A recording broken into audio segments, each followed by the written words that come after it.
और बड़ी खबर पड़ोसी मुल्क पाकिस्तान से है, जहां पर कराची में हुए बॉम्ब ब्लास्ट में 8 से ज्यादा लोगों की जान चली गई है, जिसमें 4 रेंजर्स भी शामिल हैं। दरअसल कराची में रेंजर्स के दफ्तर को निशाना बनाकर यह ब्लास्ट किया गया है। रेंजर्स कराची ट्रांसपोर्ट कंपनी के ऑफिस पर सबसे पहला धमाका हुआ। धमाके के बाद 3 से 4 हथियारबंद हमलावर कंपाउंड में घुस गए और अंधाधुंध फायरिंग शुरू कर दी। कराची में चौरंगी के पास यूनिवर्सिटी रोड पर किए गए धमाके और जबरदस्त गोलीबारी भी हुई, जिसमें 4 पाकिस्तानी रेंजर्स की मौत हो गई। वहीं पाकिस्तानी रेंजर्स की जवाबी कार्रवाई में 3 से 4 हमलावरों के मारे जाने की खबर है। तो ये आप तस्वीरें देख रहे हैं, पाकिस्तान के कमर्शियल हब कराची की है, जहां पर धमाकों के साथ बताया जा रहा है कि करीब 8 लोगों से ज़्यादा की मौत हो गई है, जिसमें 4 रेंजर्स भी शामिल हैं। कराची के रेंजर्स के दफ्तर को निशाना बनाकर ये धमाके किए गए थे। रेंजर्स कराची ट्रांसपोर्ट कंपनी के ऑफिस पर सबसे पहला धमाका हुआ था और धमाके में बताया जा रहा है कि 3 से 4 आतंकवादी पाकिस्तान की ओर से कहा जा रहा है जो हथियारबंद थे, वो अंधाधुंध फायरिंग करते हुए अंदर घुस गए, जिसकी चपेट में आने से 8 लोगों की मौत हुई है, जिसमें तो 4 रेंजर्स ही शामिल हैं। यूनिवर्सिटी रोड पर धमाके हुए थे, गोलीबारी हुई थी, जिसमें 4 पाकिस्तानी रेंजर्स की मौत हो गई। वहीं पाकिस्तानी रेंजर्स की जवाबी कार्रवाई में 3 से 4 हमलावरों के मारे जाने की खबर है। तो इसमें बड़ी खबर आ रही है, आपको बता दें, पाकिस्तान की ओर से बताया जा रहा है कि 6 आतंकवादियों की मौत हो गई, तो 6 जो हमलावर थे इसमें मारे गए हैं। तो ये ताज़ा अपडेट हम आपको बता रहे हैं। पाकिस्तान के कराची में जो हमला हुआ था, जिसमें 4 रेंजर्स की जान चली गई थी, जवाबी कार्रवाई में बताया जा रहा है कि 6 जो हमलावर थे वो मारे गए हैं। तो 6 हमलावरों की जान चली गई है। कराची कमर्शियल हब है पाकिस्तान का। इससे पहली बार भी देखा गया है कि किस तरह से कराची के ऊपर हमले होते रहे। अभी तक पाकिस्तानी सरकार की ओर से नहीं बताया गया है कि आखिरकार इस हमले के पीछे कौन शामिल थे, लेकिन इससे पहले जो हमले हुए हैं पाकिस्तान में, उसमें कहीं ना कहीं बलूच हमलावर रहे हैं, क्योंकि बलूचिस्तान में आज़ादी को लेकर लगातार BLA इस वक्त पाकिस्तानी सरकार के साथ जंग छिड़े हुए है। और इससे पहले भी जब भी कराची पर हमले हुए हैं तो कहीं ना कहीं उनका ताल्लुक जो पाकिस्तान में मौजूद बलूच विद्रोही हैं उनके ऊपर गया है। और इस बार भी कराची के ऊपर जो हमला हुआ है, जो पैटर्न है, ये उसी तरह का है जो इससे पहले हुआ है, जहां पर पैरामिलिट्री फोर्सेस या फिर सेना के किसी बेस को निशाना बनाया गया और यहां पर इस बार रेंजर्स के ऑफिस को देखकर ये हमला किया गया था। हम बैठे हुए थे घर पे, तो चाय वगैरह पी रहे थे, तो जोरदार धमाके की आवाज आई है ना, मतलब बिल्कुल हमारे वो लकड़ी की सीढ़ी है, वो भी तकरीबन अपनी जगह से हिल गई है। तो मैं बेटे को देखने आ गया, अमूमन बच्चे खेल रहे होते हैं, तो देखा तो भाई गेट पर ना तो ज्यादा ही हालात खराब थे रेंजर्स हेडक्वार्टर के। तो इतनी शदीद किस्म की फायरिंग स्टार्ट हुई थी, इतनी शदीद किस्म की फायरिंग स्टार्ट हुई थी कि मैं खुद भी डर गया था। फिर बच्चा मिला, बच्चे को घर लेकर गया, फिर वाकई में यहाँ पर चुप चुप के देख रहे थे, तो तकरीबन 2-3 धमाके अंदर और हुए। फिर मौके पर रेंजर्स भी पहुंच गई। अयोध्या राम मंदिर में चढ़ावा चोरी मामले में एक्शन के बाद अब इस्तीफा देने वाले चंपत राय और ट्रस्टी अनिल मिश्रा के इस्तीफे पर फैसला 11 जुलाई को होगा। इस मीटिंग में चढ़ावा चोरी के दोषियों के खिलाफ कार्रवाई, चंपत राय और अनिल मिश्रा के इस्तीफे पर फैसले के साथ ही राम मंदिर परिसर में CEO की नियुक्ति पर भी फैसला लिया जा सकता है। श्री राम जन्मभूमि ट्रस्ट ने बयान जारी कर चढ़ावा चोरी को लेकर स्थिति साफ की है। इधर चढ़ावा चोरी मामले में चंपत राय और अनिल मिश्रा के करीबियों की गिरफ्तारी के बाद अब संत समाज चंपत राय की भूमिका पर भी सवाल खड़े कर रहा है। अयोध्या के संतों ने चंपत राय पर भी FIR और गिरफ्तारी की मांग की है। तो 11 जुलाई को राम मंदिर ट्रस्ट की बैठक हालांकि होगी और इसी के साथ इस मीटिंग में चढ़ावा चोरी दोषियों के खिलाफ कार्रवाई होगी। चंपत राय और अनिल मिश्रा के इस्तीफे पर भी फैसला इसी के साथ होगा। राम मंदिर परिसर में CEO की नियुक्ति पर भी इस बैठक में फैसला हो सकता है।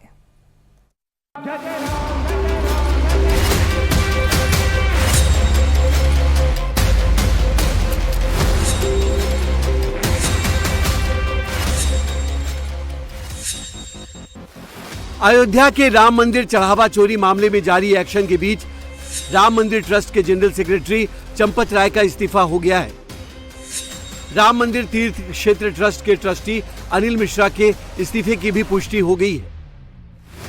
राम मंदिर तीर्थ क्षेत्र ट्रस्ट ने एक तरफ अपने 2 अधिकारियों के इस्तीफे को कंफर्म किया है, तो वहीं बयान जारी कर पूरे घटनाक्रम पर हो रहे एक्शन की जानकारी दी है। ट्रस्ट की तरफ से कहा गया है कि चढ़ावा चोरी की पूरी जांच कराई जाएगी। ट्रस्ट ने क्लियर किया है कि चंपत राय और अनिल मिश्रा के इस्तीफे पर 15 दिन बाद होने वाली मीटिंग में विचार होगा। ट्रस्ट ने अपने प्रेस नोट में बताया है कि राम मंदिर को दान में मिली चांदी की ईंटें और सोने के गहने सुरक्षित हैं। साथ ही चढ़ावा चोरी के खिलाफ एफआईआर करने की पुष्टि भी की गई, तो दोषियों को यथायोग्य दंड दिलाने का भी भरोसा दिलाया गया है। इनके अलावा हिंदुओं को सनातन आस्था पर प्रश्न उठाने वालों की साजिश से सावधान रहने को कहा गया है। प्रेस नोट के आखिरी पैराग्राफ में सत्य और राम भक्ति की जीत की आशा जगाई गई है। राम मंदिर ट्रस्ट के कोषाध्यक्ष स्वामी गोविंद देवगिरी के इस लेटर के बाद ये साफ हो गया है कि अभी 11 जुलाई को ट्रस्ट की बैठक में चढ़ावा चोरों पर कार्रवाई का फैसला होगा। साथ ही चंपत राय की जगह ट्रस्ट का नया महामंत्री चुना जाएगा। अनिल मिश्रा की जगह नया ट्रस्टी भी नियुक्त होगा और उसी दिन राम मंदिर ट्रस्ट का सीईओ भी नियुक्त किया जा सकता है। राम मंदिर में चढ़ावा चुराने वाले 8 आरोपी जेल भेजे जा चुके हैं। मंदिर ट्रस्ट से जुड़े 2 बड़े लोग चंपत राय और अनिल मिश्रा का इस्तीफा कंफर्म हो चुका है। ऐसे में सवाल है कि क्या अब चंपत राय और अनिल मिश्रा पर एफआईआर भी होगी? क्या चंपत राय और अनिल मिश्रा भी जेल जाएंगे? शर्मनाक है ये, हम मानते हैं ना, इसीलिए तो हमने पहले एसआईटी की मांग की और इसीलिए ट्रस्ट ने पहले एफआईआर भी लिखाई। पूरे कदम उठाएंगे, सब दोषियों को पकड़ा जाना, मुकदमा चल के मुंह काला होना और उनको जेल जाना पड़ेगा। चढ़ावा चोरी के जरिए अयोध्या पर आक्षेप लगाने वाले चोरों की गिरफ्तारी और चंपत राय के इस्तीफे के बाद अयोध्या के संत समाज भी खुलकर सामने आ रहा है। करपात्री महाराज ने चंपत राय पर भी एक्शन की मांग की है। चंपत राय जी ने इस्तीफा दिया है, अनिल मिश्रा ने इस्तीफा दे दिया है, लेकिन जो गोविंद गिरी जी हैं ये कह रहे हैं कि इस पे विचार जो है 11 जुलाई को किया जाएगा। ये क्यों किया जाएगा भाई? सस्पेंस में डाल रहे हैं क्या आप? सस्पेंस में डाल रहे हैं क्या आप? बैठक क्यों नहीं कर पा रहे हैं? क्या गुमराह कर रहे हैं क्या? इस नाते इस्तीफा उनको ले लिया ताकि जनता शांत हो जाए, चुप हो जाए, साधु संत महात्मा शांत हो जाए। ये कौन सा तरीका भाई? इस्तीफा स्वीकार कीजिए, निकालिए उनको। जब तक पद पे बने रहेंगे तब तक ये प्रभावित होगा एसआईटी। अरे इतना नहीं, उनको निकाल करके उनके ऊपर जो है एफआईआर किया जाए। एफआईआर करने के बाद उनको जेल भेजा जाए और जेल भेजने के बाद मैं मुख्यमंत्री से कहता हूँ जितने लोग जेल में गए हैं इन सबके ऊपर तत्काल कहीं होता था बुलडोजर भेज देते, अब तक चल गया होता गरीबों के ऊपर। इनके ऊपर नहीं चलेगा? क्यों नहीं चलेगा? ये भक्तों का पैसा लिए हैं, संतों का पैसा लिए हैं, गरीबों का पैसा लिए हैं।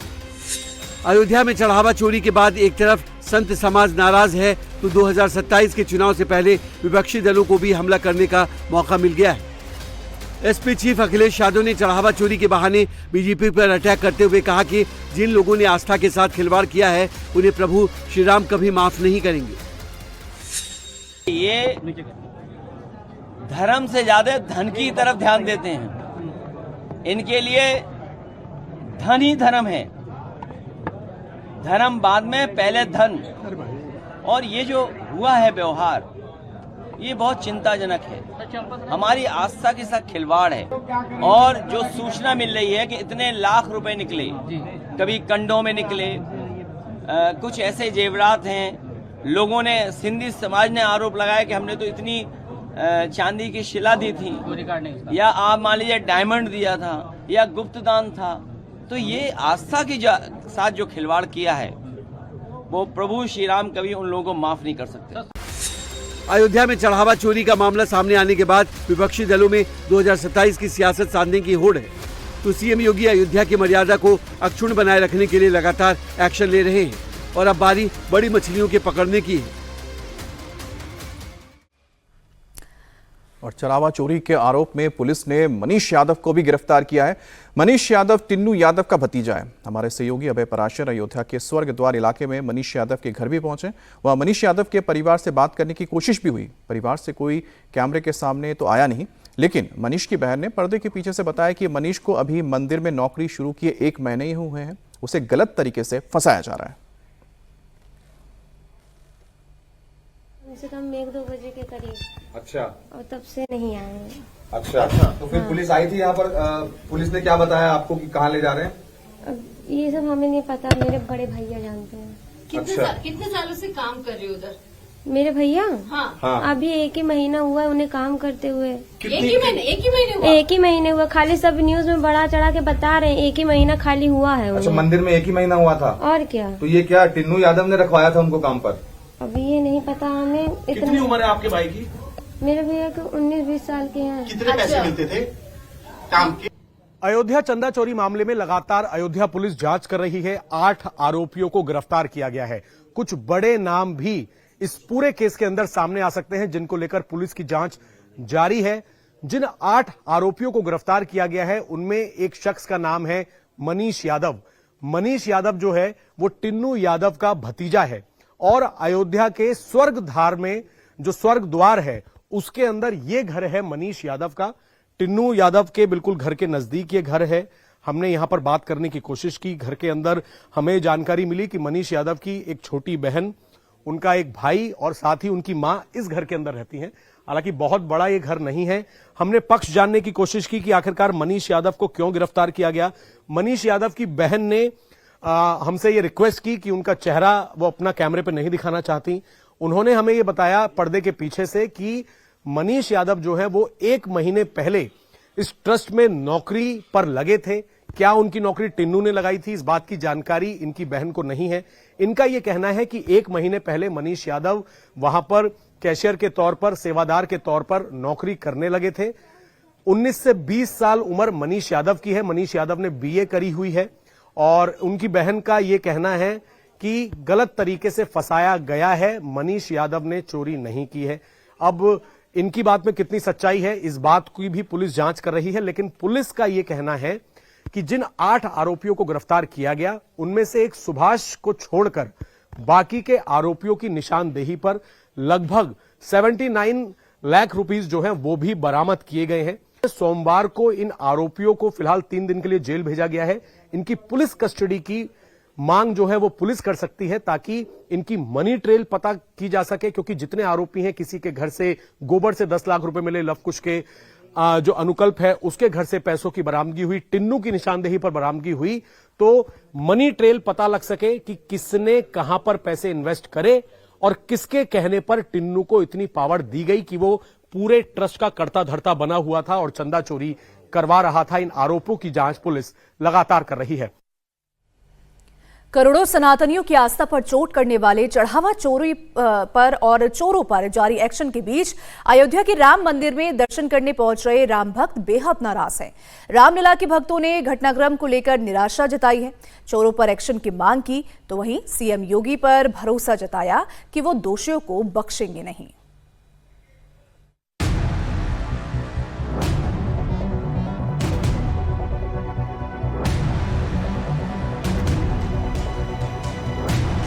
करोड़ों सनातनियों के आराध्य भगवान राम का ये भव्य मंदिर, हर रोज लाखों श्रद्धालु यहाँ रामलला के दर्शन को पहुँचते हैं। लेकिन इसी मंदिर में चढ़ावे की चोरी की घटना सामने आने के बाद अब राम भक्तों में भी भारी नाराजगी दिख रही है।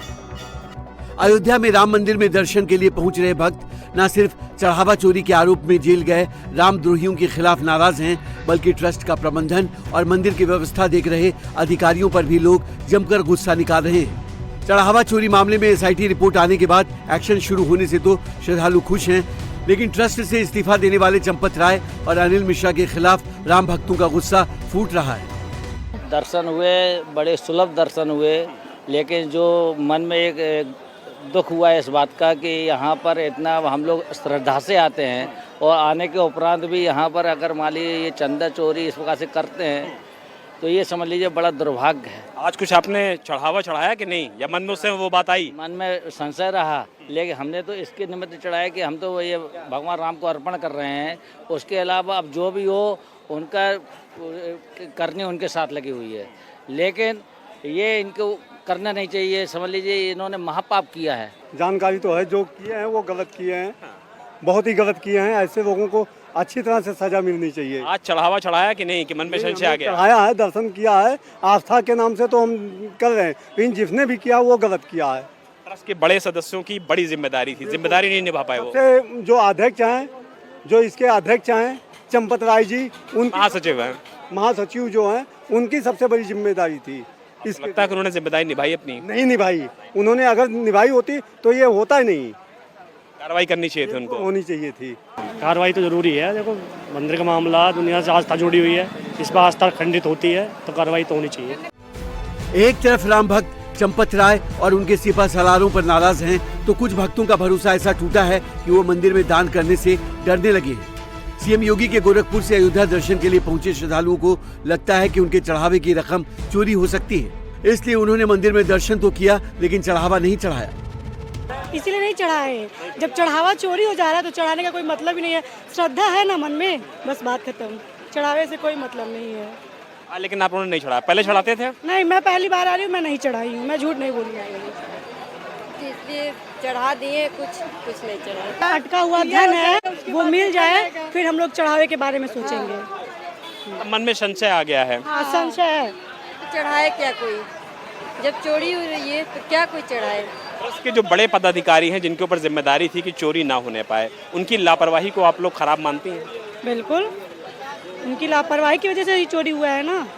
अगर वो लापरवाही नहीं करते तो चोरी नहीं होती। एक्शन होना चाहिए था। एक्शन पूरा होना चाहिए। ट्रस्ट का चढ़ावा ये लोग क्यों खा रहे हैं भाई? चोरी तो यही लगता है, इससे अच्छा है कि मंदिरों में भगवान के लिए चढ़ा रहे, लेकिन गरीबों के पास भी इससे अच्छा दे दो तो वो शायद भगवान जी लग जाए। ऐसे देने से तो कोई फायदा ही नहीं है। आपने कुछ चढ़ाया कि नहीं आज चढ़ावा? नहीं चढ़ाया, नहीं, कुछ नहीं। भगवान इसी वजह से अरे चढ़ावा कहाँ चला जाएगा? चला जाएगा। राम मंदिर में चोरी का खुलासा 6 जून को हुआ था, तो 19 जून को मंदिर में दर्शन करने के बाद सीएम योगी ने सनातन आस्था के सबसे बड़े केंद्र में चढ़ावा चोरी को लेकर सख्त एक्शन का भरोसा दिलाया था, जिसके बाद कार्रवाई शुरू हुई और अब चढ़ावा चोरी के आरोप में 8 लोग सलाखों के पीछे हैं। यही वजह है कि अपने आराध्य के सबसे बड़े मंदिर के मर्यादा खंडित होने से नाराज राम भक्तों को आज भी सीएम योगी पर पूरा भरोसा है। राम भक्त ये मानते हैं कि सीएम योगी टाइमलाइन के भीतर रामद्रोहियों के खिलाफ कार्रवाई करेंगे और सख्त कार्रवाई करेंगे। भाव तो आए थे कि पैसा सही जगह जाएगा कि या कहीं और चला जाएगा, बस मन में लेकिन दुख होता है इन सब चीजों को सुन के। सब देख के बड़ी कार्रवाई होनी चाहिए और क्या। योगी जी पे भरोसा है आप लोगों को कि योगी जी ने कहा है? तो पूरा भरोसा है योगी जी पे, तो पूरा भरोसा है। हम तो दान के लिए चढ़ा रहे और वो चोरी कर रहे हैं। आपने चढ़ावा चढ़ाया कि नहीं कुछ? हाँ चढ़ाया ना, बहुत चढ़ाया। मन में कुछ शंका आई, संशय आया कि भाई कहाँ जा रहा? आया तो सही, पर इतना भव्य मंदिर देख के हमको ऐसा हुआ कि इधर भी यूज हुए ही होंगे पैसे। तो मैं तो यही चाहूँगा कि सभी लोग सच्चे दिल से आवे और सच्चे दिल से चढ़ावे। यहाँ पे जो सेवा करने वाले वो भी सच्चे दिल से सेवा करें। जो भी यहाँ का पैसा है सही जगह पे लगे, वही हमारा मतलब विनती है। योगी जी ने कहा कि 15 दिन में दूध का दूध और पानी का पानी होगा। योगी जी पे भरोसा है? बिल्कुल बिल्कुल भरोसा है, बिल्कुल पूरा कार्रवाई करेंगे। वो कड़ी कार्रवाई करेंगे, इसका जो निकाल आ जाएगा 15 दिन के अंदर ही आ जाएगा। राम मंदिर चढ़ावा चोरी मामले में सीएम योगी के भरोसे और एसआईटी रिपोर्ट पर जारी एक्शन के बीच अयोध्या पहुंच रहे राम भक्त चढ़ावा चोरों को दंड दिलाने के लिए भगवान राम से भी प्रार्थना कर रहे हैं। कानपुर पुलिस ने गैंगस्टर अजय ठाकुर को गिरफ्तार किया है। अजय ठाकुर पर रावतपुर में त्रिलोकी धाम आश्रम के महंत रविकांत शुक्ला के मर्डर का आरोप है। इसके अलावा 33 अलग अलग मामलों में भी पुलिस को इस गैंगस्टर की तलाश थी। पुलिस ने आज जब एक बार वॉशिंग सेंटर से अजय ठाकुर को गिरफ्तार किया तो उसे एनकाउंटर का डर सताने लगा, जिसकी वजह से वो जोर जोर से चिल्लाकर पहले ही एनकाउंटर होने पर पुलिस को जिम्मेदार बताने लगा। सोशल मीडिया पर वायरल इन रील्स में दिख रहा शख्स कोई और नहीं, गैंगस्टर अजय ठाकुर है। अजय ठाकुर पर रावतपुर में त्रिलोकी धाम आश्रम के महंत रविकांत शुक्ला पर जानलेवा हमले का गंभीर आरोप है। इतना ही नहीं, ये गैंगस्टर 33 अलग अलग मामलों में वांटेड है। लेकिन शनिवार को पुलिस ने जब इसे गिरफ्तार किया तो इसे एनकाउंटर का डर सताने लगा। जोर जोर से चिल्लाकर पहले ही एनकाउंटर होने पर पुलिस को जिम्मेदार ठहराने लगा। कुछ भी होगा ये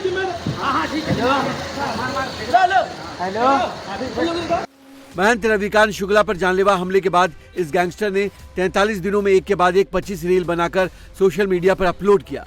इन रील्स में वो गाड़ियों से स्टंट करता और पुलिस प्रशासन को चैलेंज करता रहा।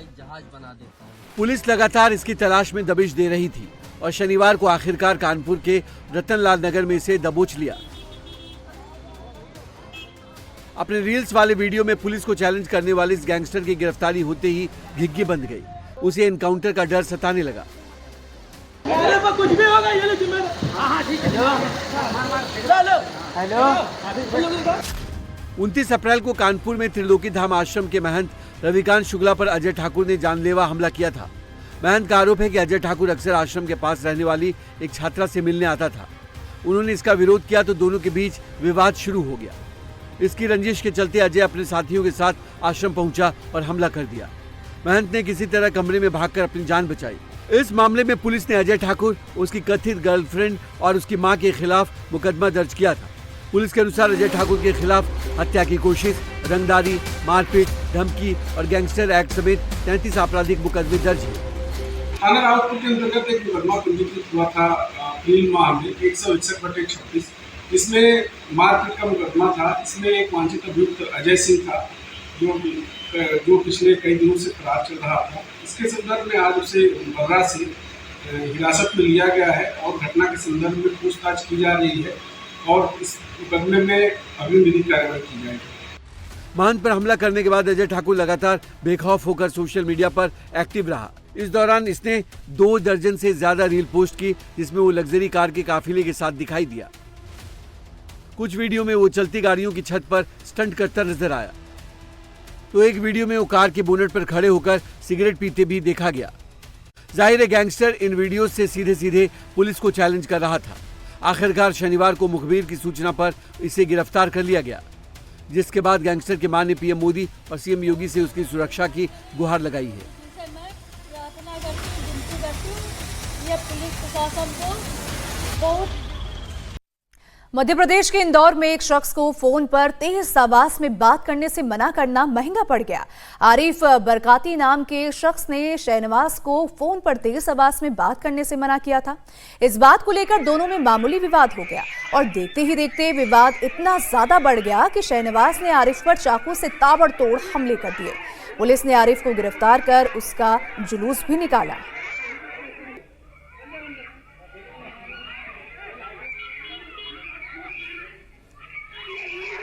तो तस्वीरें आप देख सकते हैं जब एक शख्स वहां पर तेज आवाज में बात कर रहा था फोन पर, तो तभी वहां पे दूसरा शख्स आता है और उसे मना करता है कि इतनी तेज आवाज में आप बात मत करिए। ऐसे में उसका मना करना कितना ज्यादा भारी पड़ गया है आप तस्वीरों में देख सकते हैं। चाकू से ताबड़तोड़ हमले करने उसने शुरू कर दिए और भारी भीड़ वहां पर जमा हो गई।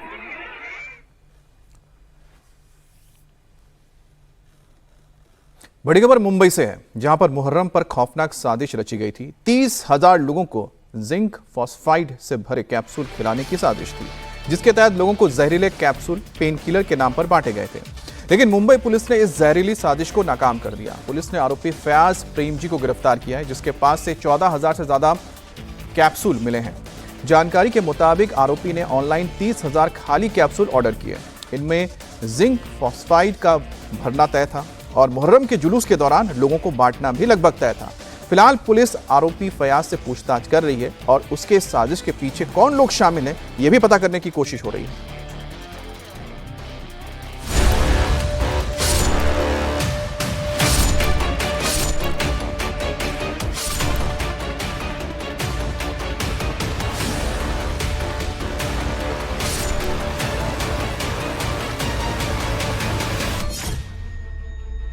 पंद्रह दिन तक रची साजिश, टारगेट पर थे 30,000 भाईजान।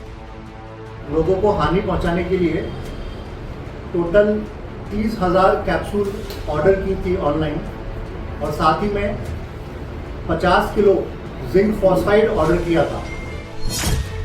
मुहर्रम पर जहरीली साजिश का राज पकड़ा गया आरोपी फयाज। बहुत बड़े पैमाने पे एक प्रोसेशन में आए हुए लोगों को टारगेट करके हजारों लोगों को इसने टारगेट करने की कोशिश की है, उनको क्षति पहुंचाने की कोशिश की है। कैप्सूल में भरा जहर लोगों को बताया पेन किलर। मुंबई में मुहर्रम के दिन एक तरफ जुलूस निकल रहा था तो दूसरी तरफ एक बड़ी साजिश रची जा रही थी। दवा के नाम पर जहर से भरे कैप्सूल बांटे जा रहे थे और टारगेट पर 1, 2 या 3,000 नहीं, 30,000 से ज्यादा लोग थे। ये वही शख्स है जो मुहर्रम के जुलूस के दौरान लोगों को पेन किलर के नाम पर मौत बांट रहा था। नाम है फयाज प्रेमजी। नाम प्रेम जी और काम कैप्सूल में जहर भर कर देना। साजिश बहुत बड़ी थी, लेकिन मुंबई पुलिस ने इसकी पूरी साजिश पर पानी फेर दिया। आरोपी फैयाज हाल ही में मुंबई के डोंगरी इलाके में किराए के मकान में रहने के लिए आया था। इसने वारदात को अंजाम देने के लिए 15 दिन तक साजिश रची, जिसके लिए उसने पहले ऑनलाइन 30,000 खाली कैप्सूल ऑर्डर किए।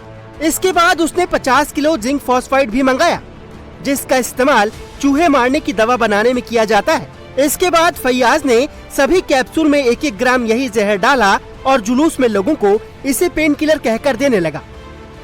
इसने इस पर्टिकुलर प्रोसेशन को टारगेट करने के लिए पिछले 15 दिनों से तैयारी की और इसने इस साजिश के तहत 50 किलो जिंक फॉस्फाइड नाम का जो डेंजरस और पॉइजनस केमिकल है वो इसने मंगवाया और इसने स्टॉक किया और इसने 30,000 एम्प्टी कैप्सूल्स ऑर्डर की ऑनलाइन और फिर इसने उन कैप्सूल्स में जिंक फॉस्फाइड को भरा और ऐसे एक कैप्सूल का स्टॉक तैयार किया और इस बहाने से कि ये एक पेन किलर मेडिसिन है वो प्रोसेशन में लोगों को बांटने लगा और कुछ लोगों ने उसको लिया और कंज्यूम किया और कुछ लोगों की तबीयत खराब हुई है। कई लोगों ने ये जहरीला कैप्सूल आरोपी फैयाज प्रेमजी से लिया। जानकारी के मुताबिक 10 से 12 लोगों ने ये कैप्सूल खाया भी, जिनकी तुरंत तबीयत खराब हो गई। कुछ लोग गंभीर रूप से बीमार हो गए, जिनका मुंबई के निजी अस्पताल में इलाज चल रहा है। ये काम करके आया तो दवा बांटने से दवा खाया लेके, फिर उसके बाद मैं सही था, घर तक जाते जाते तक फिर रास्ते में उल्टी आया। तो कैप्सूल खाने के बाद आपकी तबीयत खराब हुई? हाँ, उल्टी वगैरह आया और कमजोरी सा लगा बस। दरअसल जिंक फॉस्फाइड एक बेहद विषैला केमिकल है, जिसका इस्तेमाल मुख्य रूप से चूहों और अन्य छोटे जीवों को मारने के लिए किया जाता है। ये इंसान के खाने के लिए बिल्कुल नहीं होता और अगर गलती से या मिलावट के रूप में शरीर में चला जाए तो ये गंभीर रूप से बीमार कर सकता है। इसकी वजह से उल्टी, पेट में तेज दर्द, सांस लेने में तकलीफ, बेहोशी और गंभीर मामलों में कुछ अंग प्रभावित हो सकते हैं। वहीं समय पर इलाज न मिलने पर ये जानलेवा भी हो सकता है। अंदाजा लगा सकते हैं कि साजिश कितनी डेंजरस थी। हालांकि मुंबई पुलिस को जैसे ही इसकी खबर मिली तो उन्होंने फौरन पड़ताल करके पुणे के रहने वाले फैयाज प्रेमजी को गिरफ्तार कर लिया। इसके बाद जब पुलिस ने इसके ठिकाने की जांच की तो वहां से करीब 14,900 वही जहरीले कैप्सूल बरामद हुए, जो ये मुहर्रम जुलूस के दौरान दर्द की दवा बताकर बांट रहा था। आरोपी फैयाज का ईरान और इराक कनेक्शन भी सामने आया है। फैयाज 2025 में ईरान और इराक गया था, जिसके बाद पुलिस आरोपी के बैकग्राउंड की जांच में जुट गई है। ये बात तो तय है कि ये बहुत बड़े पैमाने पे एक प्रोसेशन में आए हुए लोगों को टारगेट करके हज़ारों लोगों को इसने टारगेट करने की कोशिश की है, उनको क्षति पहुंचाने की कोशिश की है using a dangerous poisonous chemical. But इसका एक्चुअल मोटिव क्या है, इसकी इंस्पिरेशन क्या है, वो अभी तक क्लियर नहीं है। सारे के सारे angle, sabotage angle, terror angle, ये सभी एंगल से हम इन्वेस्टिगेशन कर रहे हैं। ये रहने वाला पुणे का है और ये मुंबई में पिछले 15 दिनों से एक होटल में और एक लॉज में रह रहा है और अभी तक जो तपास हुई है उसमें ये सामने आया है कि ये 2025 में ईरान और इराक, ये 2 देशों में जाके आया है। फैयाज की साजिश बेहद खतरनाक थी। वो मुंबई के 30,000 लोगों को ये जहरीले कैप्सूल खिलाना चाहता था, यानी उसने मास कैजुअलिटी का प्लान बना रखा था ताकि एक ही बार में ज्यादा से ज्यादा लोगों को निशाना बनाया जा सके।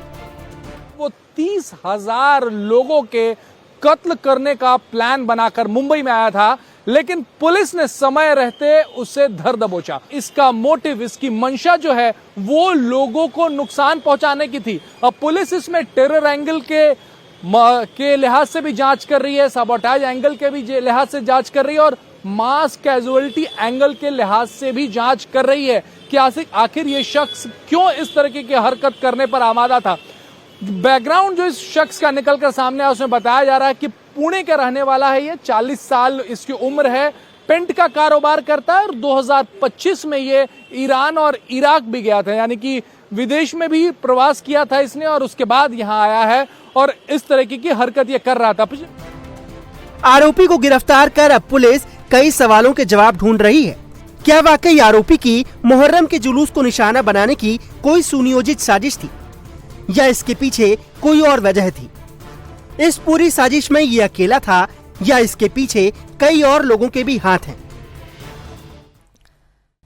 महाराष्ट्र में पेपर लीक के बाद आज होने वाली टीईटी परीक्षा रद्द कर दी गई है। तो वहीं मुख्यमंत्री देवेंद्र फडणवीस ने पेपर लीक की जांच के लिए ठाणे के ज्वाइंट पुलिस कमिश्नर पंजाबराव उगले की अध्यक्षता में एसआईटी गठित करने के आदेश दिए हैं। मुख्यमंत्री ने स्कूल शिक्षा मंत्री दादा भूसे और डीजीपी सदानंद दाते से बात कर मामले में दोषियों के खिलाफ कड़े एक्शन के निर्देश दिए। इधर भिवंडी पुलिस ने इस मामले में 3 आरोपियों को गिरफ्तार कर लिया है, लेकिन पेपर लीक का मास्टरमाइंड अब भी फरार चल रहा है। कि 3 लोग यहाँ पे ये पेपर बेचने के लिए आए थे। उनके पास बातचीत होने के बाद उनके सर्च में कुछ पेपर्स मिले जो कल की जो एग्ज़ाम है वहाँ पे जो पेपर आने वाले थे वो उनके ताबे में मिले। शिक्षण विभाग के जो सीनियर ऑफिसर है उनको कांटेक्ट करने के बाद ये वेरीफाई हुआ, उन्होंने भी वही कहा, रिपोर्ट दिया कि ये वही पेपर है। इसलिए उन लोगों को हिरासत में लिया है, पेपर जब्त किया है। उनके पास से कुछ मोबाइल, कुछ डेबिट कार्ड, क्रेडिट कार्ड ये भी जब्त किए हैं। इसमें ये कार्रवाई में अभी तक 3 लोगों को हिरासत में लिया है। ये 3 लोग दिल्ली से यहाँ पे आए थे। उसमें से एक जो आरोपी है वो हरियाणा का है और 2 आरोपी बिहार के हैं। भिवंडी पुलिस ने बताया है कि जिन 3 लोगों को पकड़ा गया है उनके पास से टीईटी एग्जाम के 4 सेट क्वेश्चन पेपर जब्त किए गए हैं। इन लोगों की पेपर्स को बेचने के लिए 1.5 करोड़ की डील हुई थी, लेकिन इससे पहले कि वो लीक पेपर बेच पाते उन्हें पकड़ा गया। सेट मिले हैं। जो बातचीत चल रही थी ट्रैप में, उनका 1.5 करोड़ की डिमांड थी। वो 1.5 करोड़ में पेपर बेचने के बाद जो लेने वाला है वो आगे अलग अलग जो बायर है उनको पेपर देने का उनकी सिस्टम थी, लेकिन उसके पहले ही हमने 3 लोगों को हिरासत में लिया है और पेपर जब्त किया है। वो संभावना हमें गुरज दी है कि बहुत बड़ा गिरोह हो सकता है। उसी एंगल से इसमें सेक्शन भी लगाया है और उसके तहत आगे की कार्रवाई हमारी चल रही है। आज होने वाले एग्जाम में 4,28,000 कैंडिडेट शामिल होने वाले थे। जिन लोगों की आज परीक्षा होनी थी उनमें पेपर लीक को लेकर भारी निराशा देखने को मिल रही है। ये मैंने देखते ही मुझे झटका लगा, क्योंकि मेरे जैसे टीईटी एग्जाम देने वाले पूरे महाराष्ट्र में 4,28,000 बच्चे हैं। जो बच्चे शिक्षक होना चाहते हैं और दूसरा जो अपने पहले ही सेवा में कार्यरत है, उनके लिए ये एग्जाम ली जाती है। और 6 महीने से लेके आज तक इन सभी ने अच्छी मेहनत की है। बच्चों ने भी, जिनको टीचर बनना है और जो पहले से सेवा में कार्यरत है, तो उनकी बात ही आप मत पूछो। उनके ऊपर तो पहाड़ गुजरा है, क्योंकि ये एग्जाम इतनी इजी नहीं रहती है। इनके जो क्वेश्चंस होते हैं वो बहुत क्लिष्ट क्वेश्चंस पूछे जाते हैं और उसके लिए उसकी तैयारी बहुत अच्छी तरह से करनी पड़ती है। और महाराष्ट्र में टीईटी पेपर लीक के बाद एग्जाम को तो रद्द किए जाने की खबर आई, लेकिन अब राज्य की राजनीति इससे गर्मा गई है। कांग्रेस समेत विपक्षी दलों ने महायुति सरकार पर निशाना साधते हुए सरकार पर परीक्षा में होने वाली धांधली रोकने में नाकाम रहने का आरोप लगा दिया। राहुल गांधी ने कहा कि महाराष्ट्र टीईटी परीक्षा का रद्द होना परीक्षा प्रणाली की एक और बड़ी विफलता है। राहुल गांधी ने लिखा कि एक और पेपर लीक, एक और परीक्षा रद्द, इस बार महाराष्ट्र की टीईटी देश की शिक्षा और परीक्षा व्यवस्था को वसूली की व्यवस्था में बदल दिया गया है, जिससे हर युवा खुद को असुरक्षित महसूस कर रहा है। यह सिर्फ पेपर लीक नहीं बल्कि युवाओं के भविष्य की चोरी है। वहीं शिवसेना नेता संजय निरुपम ने एग्जाम से पहले पेपर लीक के आरोपियों की गिरफ्तारी को सरकार की कामयाबी बताया है। यह निश्चित तौर पर हमारे तमाम जो नौजवान साथी जो शिक्षकों के शिक्षक बनने के लिए एक एग्जामिनेशन की तैयारी कर रहे थे, उनके भविष्य के साथ खिलवाड़ करने का कोई प्रयत्न किया गया है। ऐसे पेपर लीक करने वाले जो एक पूरा गैंग है, उनका एक बड़ा माफिया तंत्र है जो पूरे देश में सक्रिय है और इस माफिया तंत्र के ऊपर जोरदार हल्ला बोलने की आवश्यकता है। ये सिर्फ महाराष्ट्र में ऐसा नहीं है, राजस्थान में जब अशोक गहलोत की सरकार थी तब भी यही सारे लोग काम करते थे और पेपर लीक किया करते थे। अभी नीट के एग्जाम के बारे में भी हमने सुना। मुझे बड़ी खुशी हो रही है और मैं महाराष्ट्र सरकार का आभारी हूं कि उन्होंने समय रहते पेपर लीक का यह प्रकरण पकड़ लिया और उस एग्जाम को स्थगित कर दिया। एग्जाम होने के बाद अगर पेपर लीक का पता चलता तो पता नहीं कितने बच्चों के भविष्य के साथ खिलवाड़ हो जाता। और अब खबर शहर शहर में हुए बवाल की। दरअसल मुहर्रम पर जुलूस के दौरान कई जगहों पर हिंसक झड़पें हुई थी। यूपी से बिहार और गुजरात तक कई इलाकों में ईंट पत्थर चले थे, जिनके वीडियो अब सामने आ रहे हैं। यूपी के कानपुर में बजरिया थाना क्षेत्र के शफी होटल रोड पर भी हंगामा हुआ। यहां मुहर्रम के जुलूस में जमकर लाठी डंडे चले। वायरल वीडियो में उपद्रवियों की गुंडागर्दी देखी जा सकती है। हालांकि पुलिस अब इस वीडियो के आधार पर कार्रवाई भी कर रही है। वहीं उत्तर प्रदेश के अलावा बिहार में भी कई जगहों पर हंगामा हुआ। मुजफ्फरपुर के पियर थाना क्षेत्र के बरियापुर चौक पर ताजिया मिलान के दौरान दो पक्षों के बीच हिंसक झड़प हो गई और देखते ही देखते मामूली विवाद ने उग्र रूप ले लिया और दोनों ओर से लाठी डंडे और पत्थरबाजी शुरू हो गई। घटना में 2 दर्जन से ज्यादा लोगों के घायल होने की खबर है, जिन्हें अस्पताल में भर्ती कराया गया। लोगों के मुताबिक बरियारपुर चौक पर हर साल आसपास के गांवों के ताजियों का मिलान कराया जाता है। इस दौरान दो पक्षों के बीच ताजिया शुरू हुआ। पहले कहासुनी हुई और फिर दोनों पक्ष आमने सामने आ गए और देखते ही देखते मामला हिंसक झड़प में बदल गया। दूसरी ओर अररिया में NH-27 से होते हुए जब जुलूस नरपतगंज थाने के सामने पहुंचा तो जुलूस में शामिल लोग थाना परिसर में घुस गए। लाठी डंडे के साथ करतब दिखाना शुरू कर दिया। हालांकि बाद में थाना अध्यक्ष समेत अन्य पुलिस अधिकारियों ने शांतिपूर्वक सभी को थाना परिसर से बाहर निकाला।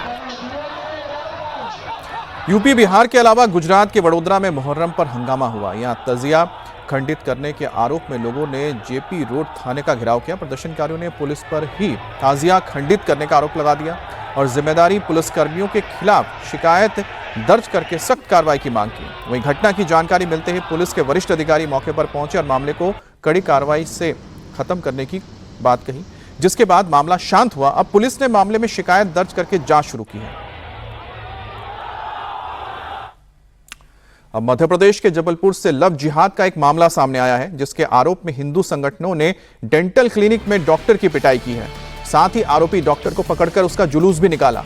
डेंटिस्ट का काम कर रहे डॉक्टर सैयद इशाक पर कई हिंदू युवतियों से शादी करने का आरोप है। एक हिंदू युवती से हैदराबाद में तो दूसरी को कोलकाता से लाकर डेंटिस्ट ने जबलपुर में शादी की थी। पीड़िता का आरोप है कि उसने शादी के समय खुद को हिंदू बताया, लेकिन अब पता चला है कि वो हिंदू नहीं बल्कि मुसलमान है। कि वो हिंदू बन चुका है, तो उसके पास एक आधार कार्ड था राजकुमार के नाम से, तो इसने यही बोला था कि मैं अभी हिंदू हूँ और मेरे पहले पत्नी के साथ डिवोर्स कंप्लीट हो चुका है, ये बोल के मेरे से शादी किया था। और शादी के 6 महीने के बाद फिर मुझे छोड़ के ये तीसरी लड़की के साथ भाग गया। कब शादी की थी, कहाँ की थी? शादी हुआ था दिसंबर 7 को गायत्री मंदिर में। जी। उनको क्या बताया था कि अपना नाम और आप किस? राजकुमार ही बोला था, मैं हिंदू हूँ। शादी कहाँ, कोलकाता में हुई थी? कोलकाता में भी हुई थी, जबलपुर में भी हुई थी। अभी आप कहाँ रह रहे थे, जबलपुर रह रहे थे कि कोलकाता रह रहे थे? जबलपुर। क्या बताया, क्या किस प्रकार से काम करता था, ये क्या था, पूरा बैकग्राउंड क्या देखा आपने? देखा बैकग्राउंड कुछ नहीं देखा था, हम लोग एक साथ काम करते थे। दूसरे संबंधों के बारे में आपको कब पता चला, कैसे पता चला? मुझे पता चला, मुझे लग रहा था कि इसी क्लिनिक में कुछ हो रहा है, तो जैसे ये असिस्टेंट के साथ बहुत ज़्यादा घुलता मिलता था, तो थोड़ा बहुत खबर लिया तो पता चला। हिंदू संगठनों ने मामले में सख्त कार्रवाई की मांग की है, तो वहीं आरोप लगाया है कि डेंटिस्ट सैयद इशाक ने 8 बार आधार कार्ड में अपना नाम बदला। हालांकि पुलिस अब मामले की जांच में जुट गई है। मदरमहल थाने के सामने एक डेंटल स्क्वायर नाम की एक डेंटल क्लिनिक है, जिसके ऑनर और डॉक्टर साकेत अग्रवाल हैं। एक अभी विश्व हिंदू परिषद के माध्यम से एक शिकायत मिली है कि इस हॉस्पिटल में एक डॉक्टर काम करते हैं जो कि राजकुमार नाम से हैं, पर वो एक्चुअल में मुसलमान हैं। और उनके द्वारा यह भी अभी हमें बताया गया है कि इनके किसी हिंदू महिला से भी रिलेशन है।